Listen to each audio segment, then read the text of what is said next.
नमस्कार, आप देख रहे हैं न्यूज़ इंडिया 22 में रविंद्र कुमार। और आज हम पहुंचे हैं माँ अमृतामयी हॉस्पिटल।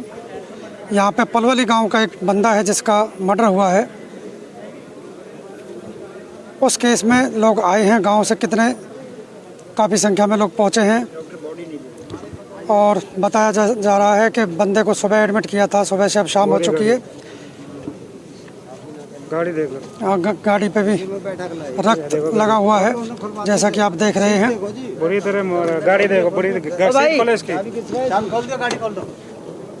परिजन और गांव के लोग यहाँ इकट्ठा हुए हैं। पलवली गांव के लोग कितनी भारी तादाद में यहाँ इकट्ठा हुए हैं। लोगों में रोष है और अधिकारियों को ये बता रहे हैं कि उनके साथ कैसा व्यवहार हुआ है। आप तस्वीरों में देख रहे हैं, आज इस बच्चे की जो निर्मम हत्या हुई है, उस हत्या के सिलसिले में लोग पहुंचे हैं हॉस्पिटल, अमृतामयी हॉस्पिटल में। ये लोग इकट्ठा हुए हैं और पुलिस अधिकारियों से बात कर रहे हैं, जैसा कि आप देख रहे हैं। और जैसे जैसे आगे की कार्रवाई होगी हम आपको बताएंगे। हम आखिर तक यहीं बने रहेंगे और आप भी हमारे साथ बने रहें। जो भी निर्णय निकलेगा पुलिस अधिकारियों का और लोगों का आपसी बीच तालमेल, उसे हम दिखाएंगे, आपको बताएंगे क्या रिजल्ट निकलता है लास्ट में। हमारा साथ था, हमारी लड़की होगी बर्बाद, बस कहने का मतलब ये है। पूरी गिरफ्तारी चाहिए। हम डीके से बॉडी तभी उठाएंगे जब पूरी गिरफ्तारी हो जाएगी। साहब आप ये बताओ, अगर हमारे साथ पलवली गांव के बड़े बुजुर्ग जुड़ चुके हैं, आइए जानते हैं उनसे। बाबा नमस्कार। नमस्कार जी। जो ये हॉस्पिटल है, अम्मा हॉस्पिटल, आपका बिल्कुल गांव के नज़दीक ये बना है, आपकी ज़मीन पे बना है, तो आपको कुछ ये रियायत देते हैं क्या इलाज में? ये रियायत में कुछ नहीं देते जी। और हमारी ज़मीन, हमारे गांव की ज़मीन, पूरे गांव की ज़मीन इनको दी है। जब यहाँ मोदी साहब आए तो उस टाइम ये कहा था कि भाई हम इनको छूट मिलेगी। छूट मिलेगी है जी। आपको कोई छूट नहीं मिलती? ना छूट मिल रही और पैसा भी ले लिया, लाश भी नहीं दे रहे, ना हमको बता रहे कि भाई हमें जिंदा है। आज एक बच्चे का मर्डर हुआ है आपके गांव में, जो ये हत्या हुई है। हाँ जी। उसके बारे में थोड़ा सा बता दीजिए। उसके बारे में जी आपस में तू में आई, 2-3 लौंड आए, उन्होंने चक्कू मार के। अच्छा, ये हुआ जी, दूर से देखा। अब मरीज के बारे में कुछ पता है आपको? कुछ नहीं बता रहे, कुछ नहीं पता जी, वो बता नहीं रहे हमारे को। और बहुत और खड़े कर रखे, पैसे जमा कर लिए, सारा काम खड़ा है ना हमारे को बता रहे, ना हमारी लाश को दे रहे। वो मरा है जिंदा है, ये भी नहीं पता आपको जीवित है बच्चा या मृत्यु हो चुकी है? हाँ जी, कुछ नहीं पता आपको? कुछ नहीं पता हमारे को। 2-2.5 लाख रुपए ले लिया, 9 लाख और मांग रहे हैं और बच्चा देखा ही नहीं। गांव का नाम बता दीजिए। पलवली गाँव है, पलवली की जमीन में है ये, इनके खेत है, हमारे सरपंच साहब के। जहाँ आप खड़े हो ये उसके जमीन, ये पंडित जी खड़े, इनके खेत है जी। जैसा कि बड़े बुजुर्गों ने बताया है, पलवली गांव की ज़मीन पे ये अम्मा हॉस्पिटल बना है। और जब इसका उद्घाटन हुआ था तो मुख्यमंत्री जी ने कहा था कि भाई कम से कम जो गांव नज़दीक लगते हैं उन्हें रियायती दर पे इलाज दिया जाए। और आज जैसा कि यहाँ पे एक मर्डर हुआ है, एक बच्चे की हत्या की गई है, और वो बच्चा हॉस्पिटल में एडमिट हुआ सुबह और शाम हो चुकी है। बड़े बुजुर्गों को, घर वालों को, रिश्तेदारों को, किसी को ये पता नहीं है कि बच्चा जीवित है या उसकी मृत्यु हो चुकी है, किस कंडीशन में है, कोई स्टेटस इन्हें पता नहीं है। और लोग परेशान हैं, पूरा गांव इकट्ठा है और पूरा गांव इस चीज़ की मांग कर रहा है कि ये हॉस्पिटल जब यहाँ पे है हमारी ज़मीन पर, तो इन्हें कम से कम दर पर जो है इनका इलाज किया जाए, क्योंकि इनकी ज़मीन पे हॉस्पिटल बना है। अब हम जानेंगे उन घर वालों से जिनका वो भाई है, भतीजा है, बेटा है, कोशिश करेंगे हम उनसे जानने की। हमारे साथ जुड़ चुके हैं परिजन और जानेंगे इनसे जो आज ये मामला है, ये जो हत्या हुई है, उस हत्या के बारे में। नमस्कार जी। नमस्कार सर, मैं अपना नाम बता दीजिए। मेरा नाम प्रेमचंद है जी। और मैं जो जिसके साथ हादसा हुआ है वो मेरा छोटा भाई है। हम 3 भाई हैं और मेरा नाम प्रेमचंद है, पलवली गांव से।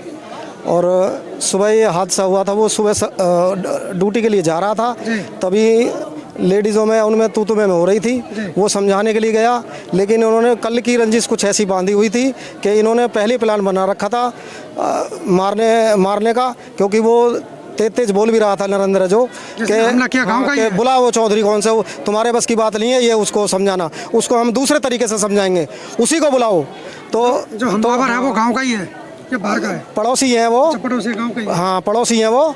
और छोटी छोटी बातों पे रोज़ाना झगड़ा होता रहता है। वो बढ़ते बढ़ते आज इतनी बात पहुंच गई कि उन्होंने मेरे छोटे भाई को चाकू मारे हैं और पिताजी के भी चाकू लगे हैं जांघ में, और चाकू से ताबड़तोड़ हमले किए। ताबड़तोड़ एकदम हमने इसलिए किए हैं क्योंकि पहले 4-5 जने थे, ये लेडीज़ भी थी, और उसके बाद इन्होंने अपने भाई के लड़के बुलाए, चाचा भी बुलाया, चाचा के लड़के बुलाए हैं जी। और इन्होंने एकदम ताबड़तोड़ चाकू से हमला किया, और जो मोटरसाइकिल की जो रॉड है वो साइड स्टैंड है उससे मारा है और डंडों से मारा है। तो जिसके साथ ये आज दुर्घटना घटी उसका जो छोटा भाई है उसको तो मैंने बचा लिया संतराम को, क्योंकि उसको भी 4-5 आए थे मारने के लिए, लेकिन उसमें बचाते बचाते हमें भी चोट लगी है और मम्मी भी चोट लगी है, और पिताजी को चाकू लगे। उनका नाम क्या है? जिनको चाकू लगा है वो यादराम है और तुलेराम है। तो यादराम जी को फिर जब घायल हो गए तो वो आप यहाँ पे हॉस्पिटल में लेकर आए? हाँ, जब देखा कि इसको सांस नहीं लिया जा रहा है और वो कह रहा है कि मेरी हालत तो गंभीर होती जा रही है, मुझे सांस नहीं लिया जा रहा है, तब हम हॉस्पिटल में लेते आए और खून बहुत बह गया था। और जो है यहाँ पे तो अब हम ये कुछ बता रहे हैं क्या स्टेटस है बच्चे का? ये नहीं बताएंगे। इन्होंने 9 लाख रुपए को बिल बना दिया, पहले 3 लाख रुपए बताया था, फिर 9 लाख रुपए बना दिया है, और हमने पैसे भी जमा कर दिए 1.25 लाख रुपए। उसके बाद भी मम्मी पिताजी को इन्होंने भीतर बंद किया हुआ है, क्योंकि उनको हम ESI ले जाने के लिए डिस्चार्ज के लिए बोला था, तो इन्होंने उनको भी नहीं छोड़ा है और डेड बॉडी भी नहीं दे रहे हमारे भाई की। अब ये भी नहीं पता कि बच्चा मृत है या जीवित है, कुछ सांस है, कुछ नहीं। अगर जीवित होता तो इतनी बड़ी बात नहीं होती है। हाँ, क्योंकि 2 जने गए थे, उसका साला आपको मिलने नहीं दिया जा रहा? उसका साला और छोटा भाई भी गए थे, तो वहाँ पे उनको नहीं लगा के वो जीवित हैं।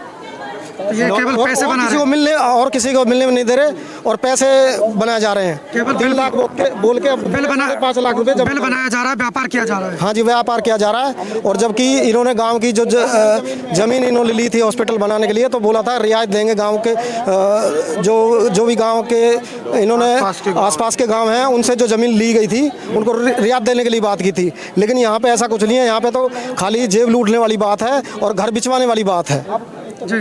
बहुत बहुत धन्यवाद। जो यादराम है उसके 2 लड़की हैं और वो बहुत गरीब आदमी हैं, और हमने बड़ी मुश्किल से इधर उधर करके पैसे जमा करे हैं।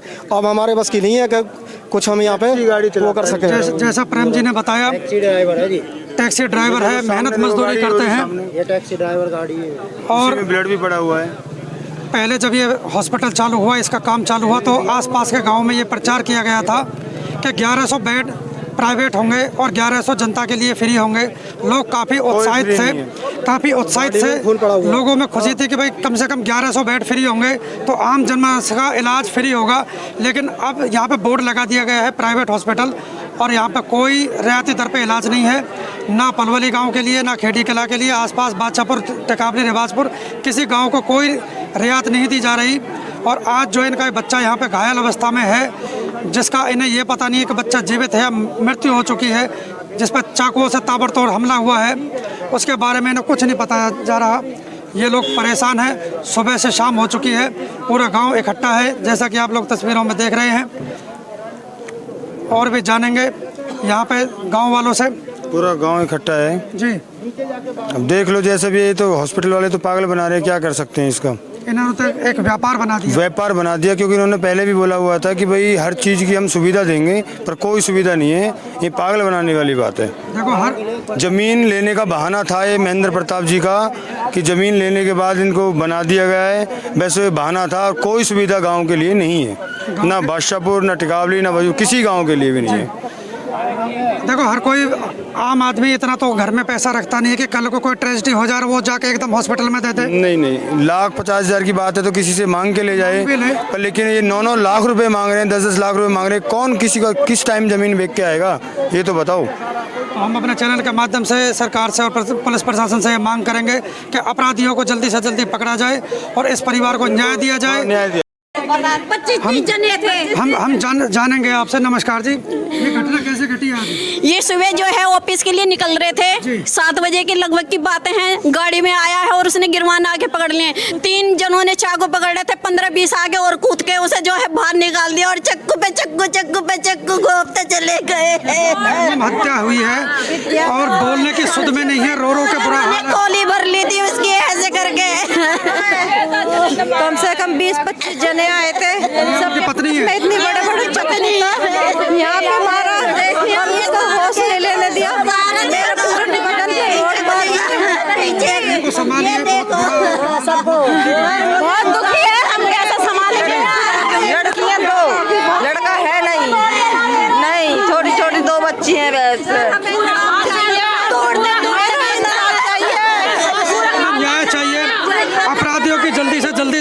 होनी चाहिए। पुलिस प्रशासन को अलर्ट पे काम करना होगा, उन्हें तुरंत गिरफ्तार करके उन्हें सजा दिलाई जाए, उन्हें जेल में डाला जाए। ना न्याय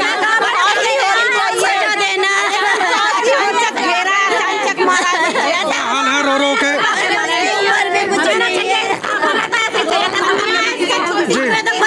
बेटा चाहिए ऐसे जब हमारे को मार रहा है, हम भी ऐसे चाहते हैं। बुरा हाल है, बताने में असमर्थ हो रहे हैं, रो रो के बुरा हाल है। जैसा कि आप तस्वीरों में देख रहे हैं, बहुत दुखी घड़ी है। अभी हम आपको बता दें, कोई डिसीजन नहीं निकला है। गांववासी आपस में बातचीत कर रहे हैं, हॉस्पिटल वालों से भी बातचीत कर रहे हैं, पुलिस अधिकारी भी अंदर गए हुए हैं, वो भी बातचीत कर रहे हैं। लोगों में क्रोध बढ़ता जा रहा है, विरोध बढ़ता जा रहा है। ये लोग कहीं सड़कों पर ना आ जाएं। जल्दी से जल्दी हॉस्पिटल प्रबंधन को ये निर्णय लेना होगा कि इनके जो पैसे हैं वो माफ़ किए जाएं और इन्हें डेड बॉडी दी जाए, क्योंकि जिसकी मृत्यु हुई है वो आर्थिक रूप से कमज़ोर है। इसलिए इसके पैसे माफ़ किए जाएं और इन्हें डेड बॉडी जल्दी से जल्दी दी जाए। जो भी निर्णय होगा हम आपको शीघ्र बताएंगे। लोगों में विरोध है, जैसा कि आप तस्वीरों में देख रहे हैं। लगातार हमारे साथ बने रहिए, हम आखिर तक आपको दिखाएंगे।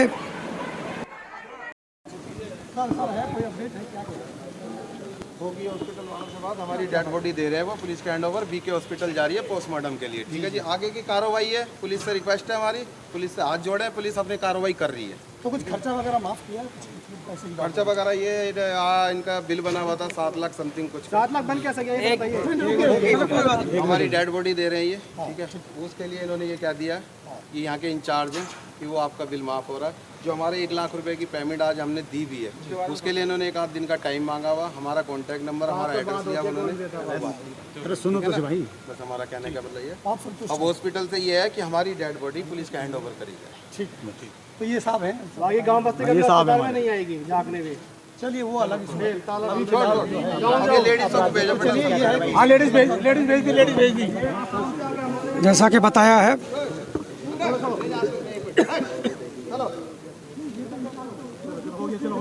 क्या पुलिस के माध्यम से डेड बॉडी को बीके में पहुंचा दिया जाएगा। जहाँ पे वो दूसरी पार्टी हॉस्पिटल में एडमिट है, किसी संतोष हॉस्पिटल में एडमिट है, वहाँ पे पुलिस ने अपना ड्यूटी दे रखी है।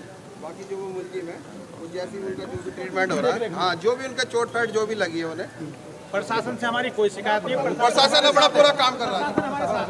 पुलिस से हमारी कोई शिकायत नहीं।